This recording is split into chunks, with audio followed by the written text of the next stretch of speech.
شعبان المعظم کا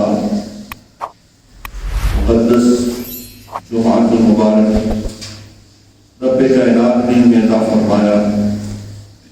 رب کائنات کی بارگاہ میں عرض ہے ہماری حاضری قبول و منظور فرمائے، ہمارے لیے بخشش کا سامان اور ذخیرہ آخرت بنائے. ماہ رمضان المبارک کی آمد ہے. ایک جمعہ کے بعد انشاءاللہ رمضان شریف کی بابرکت ساعتیں اللہ تعالیٰ ہمیں نصیب فرمائے گا. اللہ تعالیٰ ہمیں اپنی بارگاہ میں سربسرود ہونے اور اپنی بارگاہ میں رکنے کی اور رغبت اور تعلق رکھنے کی توفیق عطا فرمائے. رب کائنات اپنے حبیب کریم رؤوف الرحیم احمد مصطفیٰ حضرت سیدنا محمد مصطفیٰ صلی اللہ علیہ وسلم کے ذریعے سے وسیلے سے ہم تک اپنے پیغام پہنچاتا ہے تاکہ یہ راہ راست پر آ جائے اور اس کی جو مہربانیاں ہیں اور اس کی جو بادشاہ ہیں جو انعامات ہیں ان سے مستفید ہو سکے. رب کائنات نے ارشاد فرمایا یا ایھا الذین آمنوا، اے ایمان والو، توبوا الی اللہ، اللہ کی طرف توبہ کرو، لوٹ آؤ، توبۃ نصوحا، ایسی توبہ کہ جو لوٹنے کا حق ادا کر دے.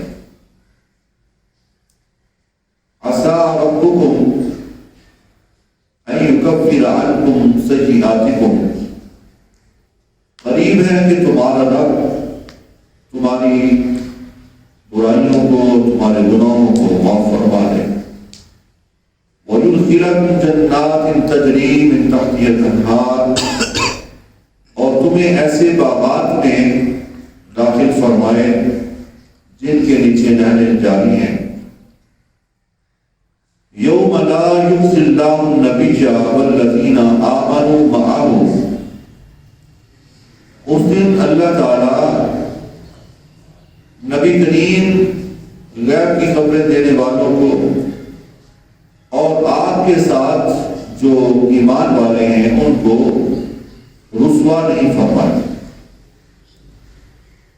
نورہم یسعی بین ایدیہم و بایمانہم، ان کا نور دوڑتا ہوگا ان کے آگے اور ان کے داہنے. یقولون، اور وہ عرض کریں گے ربنا اتمم لنا نورنا، اے ہمارے رب ہمارا نور پورا فرما دے. واغفر لنا، اور ہمیں بخش دے. انک علی کل شیء قدیر، بے شک تو ہر چاہت پر قادر ہے. اس آیہ مقدسہ میں رب کائنات نے لوگوں کو اپنی طرف لوٹنے کا حکم ارشاد فرمایا. توبہ کا مطلب ہے لوٹنا، پلٹ آنا. تو تم بھولے ہوئے ہو، اللہ کی بارگاہ میں آ جاؤ. نافرمانی کر رہے ہو، اس کو چھوڑ دو. اللہ سے ڈرو، اس کے جلال سے جمال کی طرف آ جاؤ. تو رب کائنات بھی تواب ہے، پھر وہ جلال سے جمال کی طرف آ جائے گا، وہ غضب سے رحمت کی طرف لوٹ آئے گا اور گرفت سے بخشش کی طرف لوٹ آتا ہے. اللہ تعالیٰ نے ارشاد فرمایا کہ ایسی توبہ کرو کہ جیسی توبہ کرنے کا حق ہے، کہ جو نصیحت والی ہو. اور تمہاری توبہ کا جو فائدہ ہے وہ تمہیں اس طرح ہوگا کہ اللہ تعالیٰ تمہارے گناہوں کو معاف فرما دے. سیدنا عمر فاروق رضی اللہ تعالیٰ عنہ ارشاد فرماتے ہیں کہ توبۃ النصوح کیا ہے؟ آپ فرماتے ہیں کہ انسان توبہ کے بعد پھر گناہ کی طرف نہ لوٹے، جیسا کہ نکلا ہوا دودھ پھر تھن میں واپس نہیں جاتا، ایسی توبہ ہونی چاہیے۔ اور پھر اور انعام یہ عطا فرمائے گا کہ وَيُدْخِلَكُمْ جَنَّاتٍ تَجْرِي مِن تَحْتِهَا الْأَنْهَارُ، اور تمہیں ایسے باغات میں داخل فرمائے گا جن کے نیچے نہریں جاری ہیں۔ اور یہ بھی انعام عطا فرمائے گا کہ جس روز اللہ تعالی دوسرے لوگوں کو رسوا کر دے گا، وہ اپنے نبی کریم رؤوف الرحیم صلی اللہ علیہ وسلم کو اور آپ کی امت کو جو آپ کے غلام ہوں گے، آپ کے ساتھ ہوں گے، ان کو رسوائی سے محفوظ فرما دے۔ یہ بھی انعام ہے۔ اور یہ بھی انعام ہے کہ فرمایا نور یسعی بین ایدیہم و بایمانہم، قیامت کے روز تاریکی ہوگی، اندھیرا ہوگا، اور اس تاریکی میں چلنا ناممکن ہوگا۔ ظاہر ہے نور سے ہی بندہ چل سکتا ہے، تاریکی میں نہیں چل سکتا، لیکن اہل ایمان کو اللہ تعالی نور عطا فرما دے گا اور اس نور کے ساتھ وہاں چلیں گے۔ یہی مضمون اللہ تعالیٰ نے سورۃ الحدید میں بھی ارشاد فرمایا۔ اور یہ نور بڑا عظیم الشان ہوگا، قابل رشک ہوگا، جس کو منافقین دیکھیں گے اور رشک کریں گے اور اس بات کی طلب بھی کریں گے مسلمانوں سے، اور وہ عرض کریں گے کہ یہ نور جو آپ کو ملا ہے اس کا حصہ ہمیں بھی دے دیں۔ اللہ تعالیٰ ارشاد فرماتا ہے یوم تری المؤمنین والمؤمنات، اس دن آپ مومن مردوں اور عورتوں کی شان دیکھیں گے، یسعی نورہم بین ایدیہم و بایمانہم، ان کا نور ان کے آگے اور ان کے دائیں دوڑتا ہوگا، مطلب ہر طرف ان کا نور ہوگا۔ بشراکم اليوم، تو اللہ فرمائے گا کہ آج تمہیں خوشخبری سنائی جاتی ہے، جنات تجری من تحتها الانہار خالدین فیہا، ایسے باغات جن کے نیچے نہریں جاری ہیں اور اس میں تم ہمیشہ رہو گے۔ ذالک هو الفوز العظیم، یہ بڑی کامیابی ہے۔ جب اہل ایمان قیامت کے روز اس شان کے ساتھ سفر کر رہے ہوں گے تو منافقین اور اللہ کے نافرمان جو تاریکی میں چلتے ہوں گے تو وہ مومنوں کی، مسلمانوں کی شان اور عظمت کو دیکھ کر رشک کریں گے اور ان سے عرض کریں گے یوم یقول المنافقون والمنافقات، منافق مرد اور منافق عورتیں کہیں گی للذین آمنوا، ایمان والوں سے، انظرونا، ہماری طرف دیکھو، نقتبس من نورکم، یعنی ہماری طرف ہماری حالت ذات دیکھو، ہماری مدد کرو، ہم تمہارے نور سے کچھ حصہ لیں، ہماری بھی کچھ مدد کرو، ہمیں بھی کچھ تھوڑا سا حصہ لیں۔ تو وہ مومن ان سے کہیں گے قیل ارجعوا وراءکم، ان سے کہا جائے گا کہ لوٹ جاؤ اپنے پیچھے، واپس جاؤ، آج یہاں یہ تمہیں ملنے والا نہیں ہے، وہ وقت تم نے ضائع کر دیا، وہ دنیا میں تھا، وہ مرنے سے پہلے تھا، وہ دنیا دار العمل تھی، یہ دار الجزا ہے، یہ جزا مل گئی، اب واپس جاؤ، تو واپس جا نہیں سکیں گے، ان سے کہا جائے گا کہ تم دنیا میں واپس جاؤ، قیل ارجعوا وراءکم، واپس لوٹ جاؤ، فالتمسوا نورا، وہاں وہ نور تلاش کرو۔ تو یہ نور کون سا ہے؟ ایمان کا نور ہے۔ تو یہ ایمان کا نور، قرآن کا نور، یہ اسلام کا نور انسان کو یہاں بھی فائدہ دیتا ہے اور انشاءاللہ قبر میں، حشر میں بھی فائدہ عطا کرے گا۔ اس لیے اعلیٰ حضرت عظیم البرکت مجدد دین و ملت امام شاہ احمد رضا فاضل بریلوی علیہ رحمہ آپ فرماتے ہیں کہ لحد میں عشق رخ شاہ کا داغ لے کے چلے، اندھیری رات سنی تھی چراغ لے کے چلے۔ عشق سرکار اللہ کی شمع جلا دو دل میں، بعد مرنے کے لحظ میں بھی اجالا ہوگا۔ تو یہ محبت مصطفیٰ کا، یہ ایمان کا جو نور ہے، یہ آج جو حاصل کریں گے یہ قبر میں بھی کام آئے گا اور حشر میں بھی کام آئے گا، اور وہ وہاں اس کا تقاضا کریں گے، طلب کریں گے تو ان کو وہاں جواب دیا جائے گا کہ تم واپس دنیا میں جاؤ اور وہاں وہ تلاش کرو۔ اس حالت اظہار میں اللہ فرماتا ہے فَضُرِبَ بَيْنَهُمْ بِسُورٍ لَهُ بَابٌ، اتنے میں ان کے درمیان ایک دیوار کھڑی کر دی جائے گی جس میں ایک دروازہ ہوگا، باطنُهُ فِيهِ الرَّحْمَةُ، اس کے اندر رحمت ہوگی، وَظَاهِرُهُ مِنْ قِبَلِهِ الْعَذَابُ، اور اس کے باہر کی طرف عذاب ہوگا۔ تو گویا رب کائنات ان کو اس ذلت میں جو ہے وہ مسلط کر دے گا، غرق کر دے گا، اور مومنین کے لیے اللہ تعالیٰ عزتوں کا سامان فرما دے گا۔ اللہ فرماتا ہے اِنَّكَ عَلَىٰ كُلِّ شَيْءٍ قَدِيرٌ، یہ دعا کریں گے یقولون ربنا اتمم لنا نورنا واغفر لنا، اے ہمارے رب ہمارے نور کو مکمل فرما دے اور ہماری بخشش فرما دے، بے شک تو ہر چیز پر قادر ہے۔ تو اہل ایمان اللہ تعالیٰ سے بخشش بھی طلب کرتے ہیں، اللہ تعالیٰ سے معافی مانگتے ہیں، اللہ تعالیٰ کی طرف رجوع کرتے ہیں۔ تو ماہ شعبان معظم میں ایک رات ایسی ہے کہ جو بڑی فضیلت والی ہے، جس کو شب برات کہا جاتا ہے، لیلۃ المبارکہ کہا جاتا ہے، یا پھر اس کو جو ہے وہ ایسی رات کہ جس میں قرآن نازل ہوا، لیلۃ البرات، لیلۃ المبارکہ بابرکت رات ہے، اس کا ذکر سورۃ دخان میں موجود ہے۔ اس سے مراد ایک تفسیر کے مطابق نصف شعبان ہے، 15ویں شعبان معظم، احادیث میں بھی اس کی تائید ملتی ہے۔ تو اللہ تعالیٰ نے فرمایا حامیم، حامیم یہ حروف مقطعات میں سے ہے، والکتاب المبین، روشن کتاب کی قسم، انا انزلناہ فی لیلۃ مبارکہ، یہ جو روشن کتاب ہے ہم نے اس کو بابرکت رات میں نازل فرمایا، انا کنا منذرین، بے شک ہم ڈر سنانے والے ہیں۔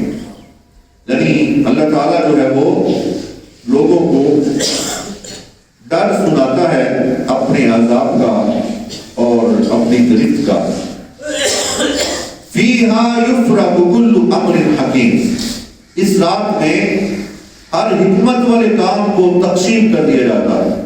تفسیر میں آتا ہے کہ اللہ تعالیٰ پورے سال کا جو بجٹ ہے، لوگوں کی موت کا، لوگوں کی زندگی کا، رزق کا، اور ان کی خوشی غمی دکھ سکھ کے معاملات اللہ تعالیٰ فرشتوں کے آگے جو ہے وہ ان کے حوالے کر دیتا ہے۔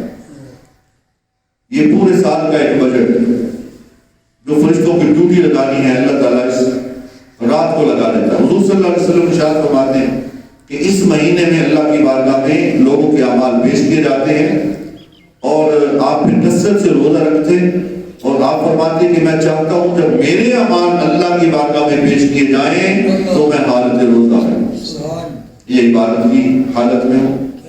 تو دن کو آپ اکثر روزہ رکھتے ہیں، قریباً پورا ماہ روزہ رکھتے ہیں، اور رات کو قیام فرماتے ہیں، عام دنوں میں بھی فرماتے ہیں، لیکن رمضان شعبان شریف میں اور زیادہ اس کا اہتمام فرماتے ہیں۔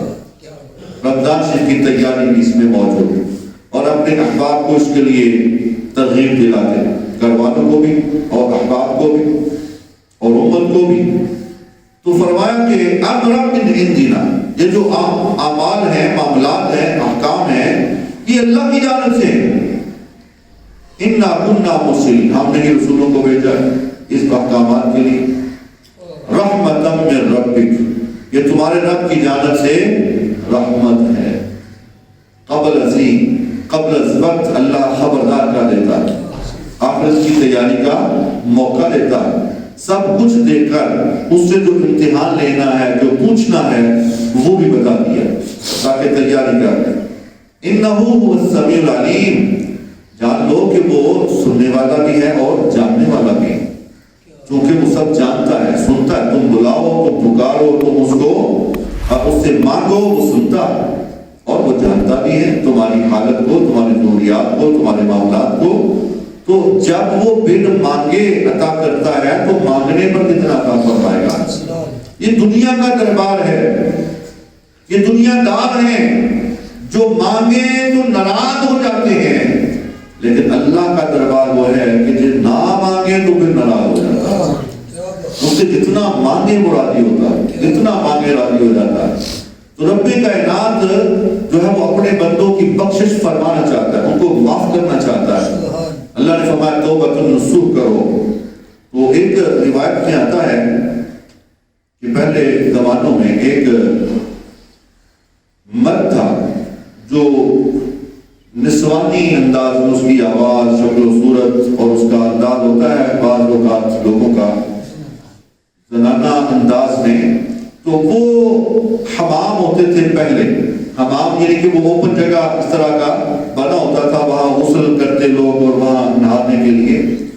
ہمارے حمام تو ہم اس کو حمام کہتے ہیں غسل خانے کو، لیکن وہ حمام ایک خاص قسم کا کمرے وغیرہ ہوتے تھے بڑے بڑے، اور وہاں اوپنلی لوگ نہاتے بھی تھے.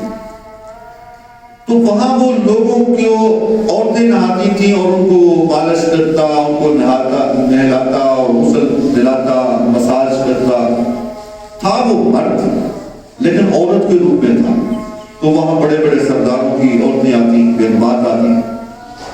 تو ایک روز بادشاہ کی بیٹی بھی ہے، اس کے ہاتھ میں ایک بڑا اچھا جو تھا وہ فن بھی تھا، وہ متاثر کن تھا. تو عورتیں اس سے خوشی خوشی جو ہے وہ مساج کرواتی. ایک روز بادشاہ کی بیٹی آئی، اس کا ہار قیمتی گم ہو گیا. جب ہار گم ہو گیا تلاشی شروع ہو گئی.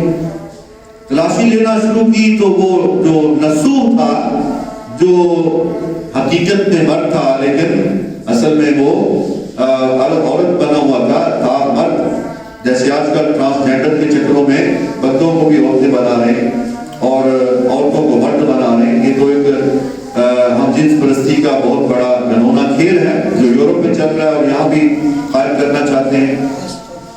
تو وہ پریشان ہو گیا، وہ چھپ گیا. اس نے کہا آج تو مر گیا، بادشاہ کی بیٹی ہے، آج تو مارا جاؤں گا، پکڑا گیا، تلاشی ہونی ہے، میں نے تو چرایا نہیں. اس نے وہ ہیرا چرایا بھی نہیں تھا. وہ چھپ گیا. اتنے میں تلاش شروع ہو گئی، سب کی تلاشی ہو گئی اور وہ چھپا ہوا ہے، نظر نہیں آ رہا. اس نے اللہ سے معافی مانگی چھپتے ہوئے. اس نے اللہ سے معافی مانگی. اس نے کہا یا اللہ آج پردہ رکھ لے، آج معافی دے دے، آج برم رکھ لے، آج کے بعد یہ کام نہیں کروں. وہ چھپ کر اللہ سے باتیں کر رہا ہے، معافی مانگ رہا ہے، دل سے مانگی. اللہ نے اس کی دعا قبول کر لی. اتنے میں کس نے آواز دے دی کہ آجو واپس ہیرا مل گیا، واپس آجو ہیرا مل گیا. نسوح نے اللہ کا شکر ادا کیا اور پھر اس نے حمام چھوڑ دیا.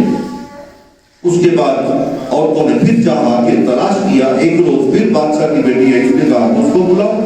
اس نے بہانہ لگا دیا. اس نے کہا میں ادھر نہیں ہوں، عذر پیش کر دیا، نہ آیا. حتیٰ کہ اس کو اصرار بڑھا تو خدشہ ہوا کہ لوگ مجھے پھر لے جائیں گے. اس نے علاقہ ہی چھوڑ دیا، جنگل میں چلا گیا.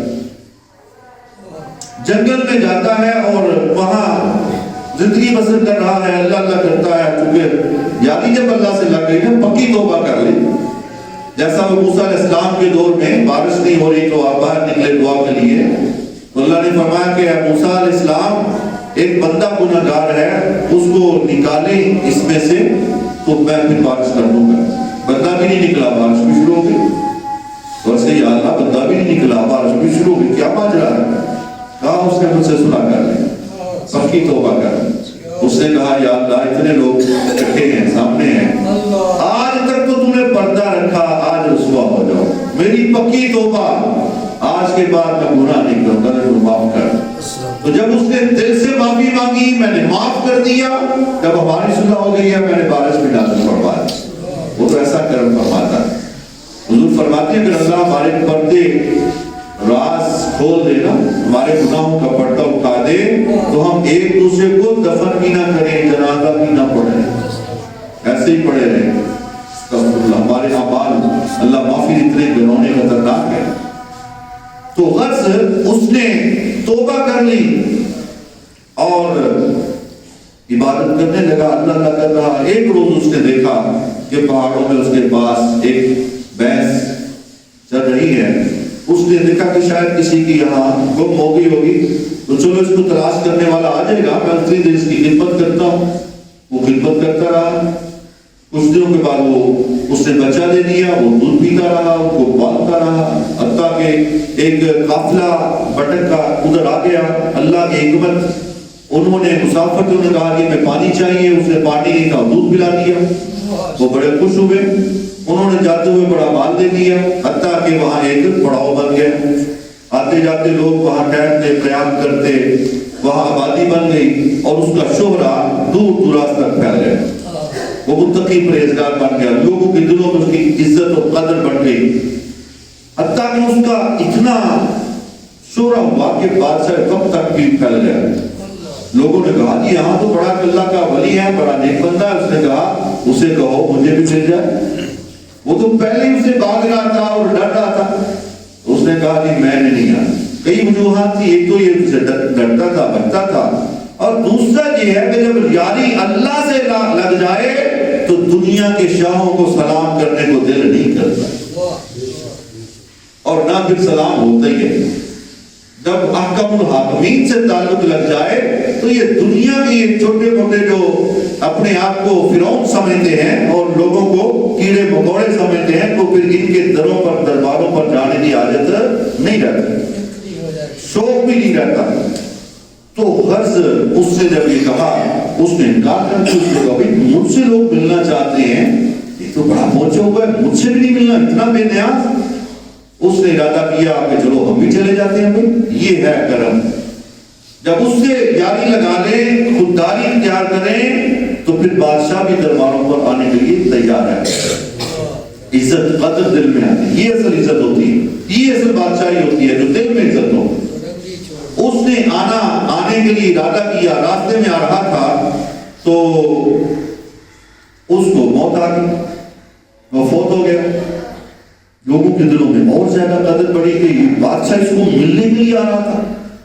بھائی پتا ہوتا ہے نا بادشاہ کدھر جا رہا ہے. لیکن ہمارے جو حکمران نکلتے ہیں تو پروٹوکول کے ساتھ آگے پیچھے ہٹو بچو, یہ پروٹوکول, اور پھر راستے بند ہو جاتے ہیں, غریب مسکین پھنس جاتے ہیں, اور پھر ان کو کوئی ایمبولینس یاد نہیں آتی, پھر اسکول کے بچے یاد نہیں آتے, پھر لوگوں کا روزگار اور مصیبت یاد نہیں آتا ان کو, اس وقت بھولے ہوتے ہیں. تو ظاہر ہے وہ بادشاہ جا رہا تھا, لوگوں کو پتا تھا کہ اس اللہ والے کے پاس جا رہا ہے, تو لوگوں کو بڑا اور زیادہ عزت ہوئی کہ بادشاہ بھی اس کو ملنے آ رہا تھا. تو ان کا دستور تھا, انہوں نے قوانین کے مطابق, حالات کے مطابق, جس اللہ والے کے پاس جا رہا تھا, رسول کے پاس جا رہا تھا, انہوں نے اس کو ہی اپنا بادشاہ بنا لیا. کہاں بیچارہ وہ مزدور اور آج وہاں بادشاہ. یہ اللہ عزت دیتا ہے. پھر اس نے اسی لڑکی کے ساتھ, بادشاہ کی اسی بیٹی کے ساتھ شادی بھی کر لی. وہ لڑکی بھی مل گئی اور اتنا عزتیں مل گئی. ایک روز ایک بندہ اس کے دربار میں آیا, اس نے کہا بادشاہ سلامت, کچھ عرصہ پہلے میری بھینس جو ہے وہ گم ہو گئی تھی, وہ مل نہیں رہی, مجھے وہ بھینس چاہیے. تو بادشاہ کو تو سمجھ آ گئی کہ وہ بھینس اصل میں وہی تھی. اس نے کہا اللہ کے بندے تیری بھینس مل جاتی. اس نے کہا یہ جو جتنا بھی مال اور دولت, یہ جتنا بھی ساز و سامان ہے, یہ جتنے جانور ہیں, وہ اب تو ریوڑ بن چکا ہے, یہ سارے اس کو دے دو, یہ اسی کا ہی ہے. اللہ کے بندے وہ میرا نہیں ہے, وہ تیرا ہی تھا. وہ بڑا خوش ہوا. اس نے کہا کہ ہم نہ کوئی بھینس ہے اور نہ ہمارا کوئی ساز و سامان ہے, یہ اللہ کی جانب سے تمہارا امتحان تھا, اللہ نے سارا تجھے عطا فرما دیا, یہ سارا تیرا ہی. اللہ تعالیٰ تو بے نیاز ہے, اللہ تعالیٰ کو اس کی حاجت نہیں ہے, اللہ آزماتا ہے. جیسا کہ ہاروت ماروت کا واقعہ قرآن پاک میں موجود ہے, تو انہوں نے جو ہے وہ اللہ کے بندوں کو دیکھا اور کہا کہ یہ کیسے زندگی بسر کرتے, ایسا تو ممکن نہیں ہے کہ یہ تیری نافرمانی کرے. تو وہ فرشتے تھے, اللہ نے کہا جاؤ تم بھی بتاؤ, انہیں سمجھاؤ. لوگوں میں آئے تو وہ بھی بہل گئے. انسانی شکل میں آئے نا، انسانی تقاضوں کے ساتھ آئے، کھانا پینا، تو پھر جو ضروریات زندگی تھی اس میں الجھ گئے تو گناہ کر بیٹھے۔ ہاروت ماروت کا ذکر قرآن میں موجود ہے، تو پھر اللہ تعالیٰ کی جانب سے گرفتگی ہوئی۔ تو انسان ہو کر پھر اللہ تعالیٰ کی بارگاہ میں آئے اور ڈرے اور توبہ کرے تو اللہ تعالیٰ اس کو بڑا ہی انعام عطا فرما دیتا ہے۔ اللہ فرماتا ہے دنیا میں بھی رسوائی سے بچاتا ہے، آخرت سے بھی رسوائی سے بچاتا ہے۔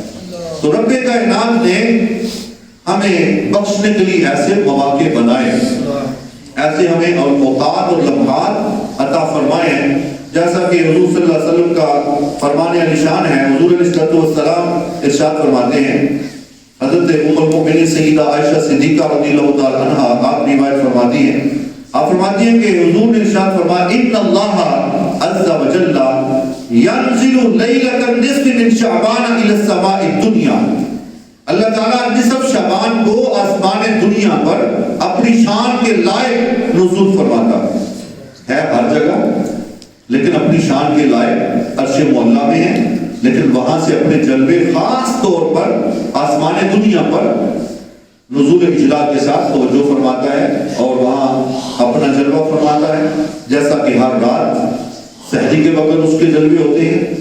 تو فرمایا کہ اس رات کو لیلۃ النصف من شعبان کی نصف رات کو ایسا فرماتا ہے، اور پھر کیا کرتا ہے؟ فرماتا ہے فَيَغْفِرُ لِأَكْثَرَ مِنْ عَدَدِ شَعْرِ غَنَمٍ قَلْبٍ، بنو قلب قبیلے کی بکریوں کے بالوں سے زیادہ گناہگاروں کی بخشش فرما دیتا ہے۔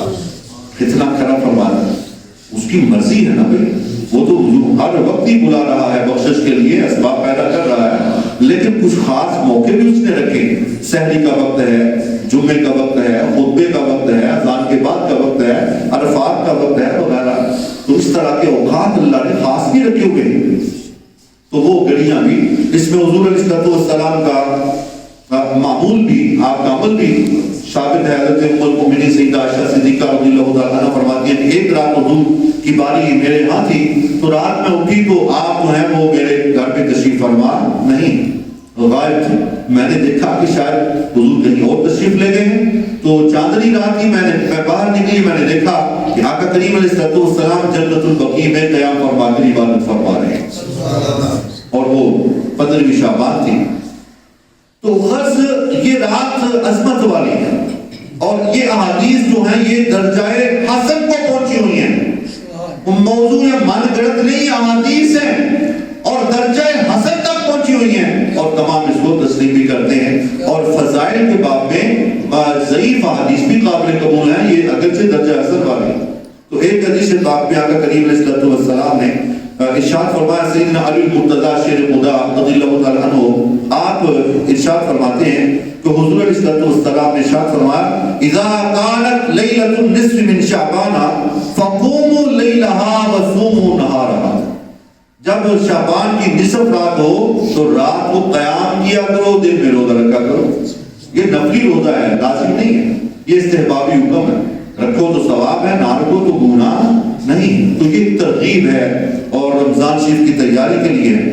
اور فرمایا کہ اس رات کی فضیلت کیا ہے؟ فرمایا فَإِنَّ اللَّهَ يَنزِلُ فِيهَا لِغُرُوبِ الشَّمْسِ إِلَى سَمَاءِ الدُّنْيَا، اس رات کو اللہ تعالیٰ غروب آفتاب سے لے کر جو ہے وہ آسمان دنیا پر نزول اجلال فرماتا ہے، فَيَقُولُ، اور تو پھر ارشاد فرماتا ہے اللہ تعالیٰ اَلَا مِن مُسْتَغْفِرٍ لِّي فَأَغْفِرَ لَهُ، ہے کوئی مجھ سے معافی مانگنے والا میں معاف کر دوں۔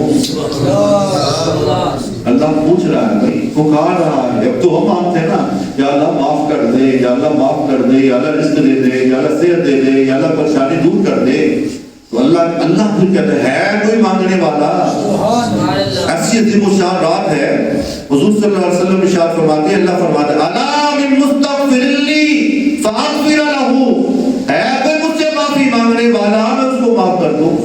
ہم تو مائل کا کرم ہے، کوئی سائے ہی نہیں، راہ دکھائیں کسے، کوئی راہ رب منزل ہی نہیں۔ اللہ تعالیٰ تو کرم فرمانے والا ہے، تو اللہ فرماتا ہے کوئی معافی مانگے۔ الا مسترزق فارزقہ، ہے کوئی رزق مانگنے والا میں اس کو رزق عطا کر دوں۔ اے دس اس کو میں خوشحالی عطا کر دوں. فرمایا الا مبتلا فوافیہ، اے وہ کسی مصیبت میں مبتلا، کسی پریشانی میں مبتلا ہے، مجھ سے عافیت مانگے میں اس کو عافیت عطا فرما دوں. اللہ قضا اللہ قضا. حضور فرماتے اللہ اس طرح ارشاد فرماتا رہتا ہے، اے اولاد مانگنے والا، اے ایمان مانگنے والا، جو بھی مانگنا چاہتا ہے میری بارگاہ سے ہے کوئی مانگنے والا، حتی یطلع الفجر، یہاں تک کہ فجر طلوع ہو جاتی ہے. تو اللہ کی رحمتیں برکتیں لوٹنے والے حاصل کرنے والے حاصل کرتے ہیں. اللہ تعالیٰ ہمیں بھی اس رات میں عبادات کی توفیق عطا فرمائے، معافی کی توفیق عطا فرمائے. لیکن اس کے باوجود کچھ لوگوں کی بخشش اللہ تعالیٰ اس رات کو بھی نہیں فرماتا، کچھ لوگوں کی معافی اس رات کو بھی نہیں ہوتی. والدین کا نافرمان، آدھی شرابی، آدھی زانی، سود خور، اللہ تعالیٰ کا جو ہے وہ ایسا بگوڑا کہ اس کے احکامات کو نافرمانی کو جو ہے وہ عام کرنے والا اور کافر اور مشرک کی اللہ تعالیٰ بخشش نہیں فرماتا. اس روز رات کو بھی بخشش نہیں ہوتی. افسوس کا مقام ہے. یہ ساری بخشش ہمیں آقا کریم علیہ السلام کی نسبت اور برکت سے حاصل ہوتی ہے، اور سارے انعامات اللہ تعالیٰ حضور کی وجہ سے عطا فرماتا ہے، تو ہمیں ان کو ضائع نہیں کرنا چاہیے. تو اس رات میں قیام کریں، نوافل پڑھیں، قرآن کی تلاوت کریں، اور بہتر یہ ہے کہ اگر کوئی قضا نمازیں رہ گئی ہیں وہ ادا کریں، اور مزید قرآن پاک کی تلاوت کریں، سمجھیں، مسائل سیکھیں، دروس شریف پڑھیں، صدقات و خیرات کریں جو ہو سکتا ہے. تو آج ہمارے لیے اگر وقت ہے تو اللہ تعالیٰ نے ہمیں جو وقت عطا کیا ہمیں غنیمت سمجھنا چاہیے. افسوس کا مقام یہ ہے کہ ہم نے دین کو چھوڑا اور ذلیل و خوار ہو گئے. اور بڑے افسوس کے ساتھ مجھے کہنا پڑتا ہے کہ ہمارے پڑھے لکھے لوگ اور اعلیٰ جو ہے مناصب پر فائز لوگ بھی اس حقیقت سے ناشنا نظر آتے ہیں. مثال کے طور پر چند روز قبل ہماری پاکستان کی جو سپریم کورٹ ہے، سپریم کورٹ آف پاکستان کے چیف جسٹس قاضی فائز عیسیٰ صاحب، انہوں نے ایک فیصلہ کیا، اور فیصلے میں کہتے ہیں کہ ایک قادیانیوں کا بیل کا ضمانت کا معاملہ ہے. تو میں بحیثیت دین کا طالب علم، قانون کا طالب علم افسوس کے ساتھ کہہ سکتا ہوں اور کہتا ہوں کہ اتنا جو ہے وہ غیر ذمہ دارانہ فیصلہ کہ بھئی ایک بندہ تمہارے پاس قانون کے اعتبار سے ریلیف لینا چاہتا ہے تو وہ ریلیف کو جو لینا چاہتا ہے جو اس کا حقدار ہی نہیں ہے، جو اس سے متعلقہ ہے ہی نہیں، آپ ہاؤس کا معاملہ اس کے سامنے اور امت کو تکلیف میں لا رہے ہیں. آپ کو کس نے اختیار دیا ہے اپنے اختیارات سے تجاوز کرنا اور قرآن و سنت کے خلاف عمل کرنا؟ یہ قطعاً کسی کو کوئی اجازت نہیں ہے. کوئی ادارہ ہو، کوئی شخص ہو، وہ قرآن و سنت سے بالا نہیں ہے. آئین کے تحت رہیں، قانون کے تحت رہیں، شریعت کے تحت رہیں. پاکستان میں ہر کسی کو آزادی ہے، آئین دیتا ہے، شریعت دیتی ہے، تمام ادارے، تمام مذاہب، تمام مسالک، سب کو آزادی ہے اور سب کے حقوق ہیں، سب کے حقوق کا تحفظ ہے. لیکن غداروں کو کوئی تحفظ نہیں ہوتا، غداروں کا تحفظ نہیں ہوتا، غداروں کے حقوق نہیں ہوتے. اگر آئین پاکستان کو کوئی اس کا انکار کر دے تو غدار ہے، اس کو آپ غداری کی سزا دیتے ہیں، سزائے موت دیتے ہیں. آئین دیتا ہے، آرٹیکل 6 دیتا ہے. تو اگر قرآن و سنت سے غداری کرے تو اس کی کوئی سزا نہیں ہے، اس کا کوئی تحفظ نہیں ہے، اس کے کوئی حقوق نہیں ہے. وہ اپنے حقوق کو چھوڑ دیتا ہے، ضائع کر بیٹھتا ہے. مثال کے طور پر ایک بندہ کسی کو ناحق قتل کر دیتا، ایک بندہ، ہر بندے کا حق ہے نا زندہ رہنا، ایک بندہ کسی کو ناحق قتل کر دیتا ہے تو وہ قتل کرنے والا قاتل اپنی زندگی زندہ رہنے کا حق بھی ضائع کر بیٹھتا ہے. یہی قصاص ہے، یہی اس لیے اس کو پھانسی دی جاتی ہے، اس کا حق ختم ہو گیا. تو ایسے ہی قادیانی انہوں نے اسلام کے قوانین کو چھوڑ دیا اور میرے آقا کریم علیہ السلام کے مد مقابل ایک ایسا دجال جو ہے اس کو نبی بنا لیا اور اس کے ماننے والوں کو صحابی بنا لیا اور اس کے ماننے والوں کو امتی اور جو ہے وہ مسلمان ڈکلیئر کروا دیا. تو ایسا ممکن نہیں ہے کہ میرے آقا کریم علیہ السلام کے مد مقابل کوئی نبی آ جائے، کوئی دین آ جائے، کوئی امت آ جائے، کوئی شریعت آ جائے. یہ شریعت اسلام سے بغاوت ہے اور باغی کو سزا غداری کی دی جاتی ہے، اس کے حقوق کو تحفظ نہیں کیا جاتا۔ تم سوچ کا مقام ہے، تم کیسی سیٹوں پر بیٹھ کر کیسے فیصلے کرتے ہو اور مسلمانوں کے جذبات کو مجروح کر رہے ہو، کس کو خوش کرنے کے لیے؟ کیسا سودا کر رہے ہو؟ کیا مال لے لیا ہوگا؟ کیا تمہیں تقاضا ہوگا؟ کیا چیز حاصل ہوئی ہوگی سوائے شرمساری اور شرمندگی کے؟ اس جہاں میں بھی اور انشاءاللہ اگلے جہاں میں بھی ہوگی۔ یہ افسوس کا مقام ہے، میں اور ہم سب اس کو مسترد بھی کرتے ہیں اور تقاضا بھی کرتے ہیں کہ اس متنازع جو ہے فیصلہ کو واپس لیا جائے اور کل عدم کیا جائے۔ اس کی کوئی حیثیت نہیں ہے، نہ قانونی حیثیت ہے، نہ شرعی حیثیت ہے، نہ شرعی حیثیت۔ میں پوری ذمہ داری سے کہتا ہوں اور میں ذمہ دار ہوں ان الفاظ کا، نہ شرعی حیثیت ہے نہ قانونی حیثیت ہے۔ یہ آئین کہتا ہے اور آئین سے آگے قرآن و سنت کہتا ہے، کیونکہ ہمارا آئین بھی قرآن و سنت کے تابع ہے اور ہم ایسے قانون کو مانتے نہیں ہے۔ دنیا کا کوئی قانون ہو جو قرآن و سنت کے خلاف ہو، وہ قانون ہی نہیں ہے۔ ہم اس قانون کو مانتے ہیں جو قرآن و سنت کے تابع ہوگا، اور جو قرآن و سنت کے تابع نہیں ہوگا ہم ایسے قانون کو نہیں مانتے۔ ہم کہتے ہیں اقلیتوں کے تحفظ ہیں، پہلے یہ اقلیت بنے تو صحیح۔ اگر یہ فرقہ ہے تو بتائیں کون سا فرقہ ہے، اگر یہ مذہب ہے تو بتائیں کون سا مذہب ہے۔ ہر مذہب کی پہچان ہے، ہر مذہب کی شناخت ہے، ان کا کوئی مذہب نہیں، یہ صرف فراڈ اور دھوکہ اور فتنہ ہے، اور یہ ایک چیٹر ہیں، دھوکے باز ہیں، اور فریبی کا کوئی حقوق تحفظ نہیں ہوا کرتا۔ تو لہذا ہم اس آج کے جمعہ میں اس کا بھی جو ہے وہ مطالبہ کرتے ہیں کہ ایسا جو متنازع فیصلہ سپریم کورٹ نے دیا ہے یہ کل عدم ہونا چاہیے، اور یہ ورنہ ملک میں بہت سے انتشار کا باعث بنے گا اور خلفشار کا باعث بنے گا۔ وہ گستاخیاں کریں گے۔ آئین کہتا ہے کہ مرزائی قادیانی شاعر اسلام نہیں اپنا سکتے، وہ تبلیغ نہیں کرتا۔ آئین کہتا ہے بھائی، قانون کہتا ہے، اور قانون بعد میں ہے، پہلے مصطفیٰ کا فرمان کہتا ہے، قرآن و سنت کہتا ہے۔ یہ قرآن و سنت کے تابع بنا، تم کس کو تحفظ دینا چاہتے ہو؟ ٹھیک ہے، پرچہ ہوا، اس کا فیصلہ کرو۔ تمہیں کس نے کہا کہ ان کو حق حاصل ہے کہ جناب تبلیغ بھی کر سکتے ہیں اور جناب عبادت خانے بھی بنا سکتے ہیں اور اپنا گندا لٹریچر بھی تقسیم کر؟ کس نے کہا؟ تجھے کس نے کہا ہوگا؟ تو وہ تم اس کو جواب دے ہو۔ اسلام میں ایسی اس کی اجازت نہیں ہے، آئین میں اس کی اجازت نہیں ہے، اور پاکستان میں ایسا نہیں ہو سکتا۔ عاشقان مصطفیٰ انشاءاللہ ہر قربانی کے لیے تیار ہیں۔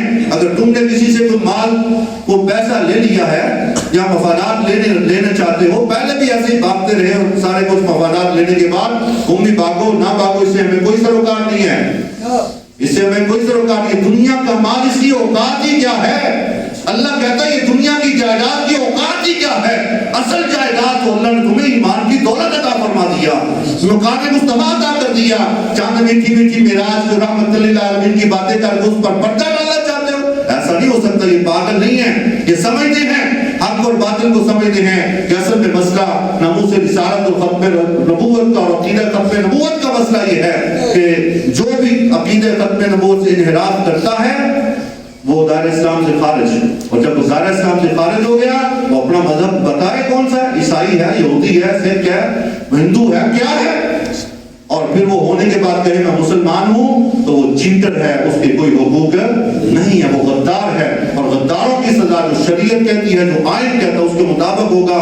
اور میں یہ بھی مطالبہ کرتا ہوں اور آپ سے بھی تقاضا کرتا ہوں، میں مطالبہ کرتا ہوں کہ ایسے چیف جسٹس کو جو آئین سے بغاوت کر رہا ہے، شریعت سے بغاوت کرتا ہے، اس کو چیف جسٹس آف پاکستان رہنے کی کوئی اجازت نہیں۔ یہ کوئی سیاسی بیان نہیں دے رہا، میں قرآنی اور ایمانی بیان دے رہا ہوں۔ اللہ تعالیٰ حاضر قبول فرمائے۔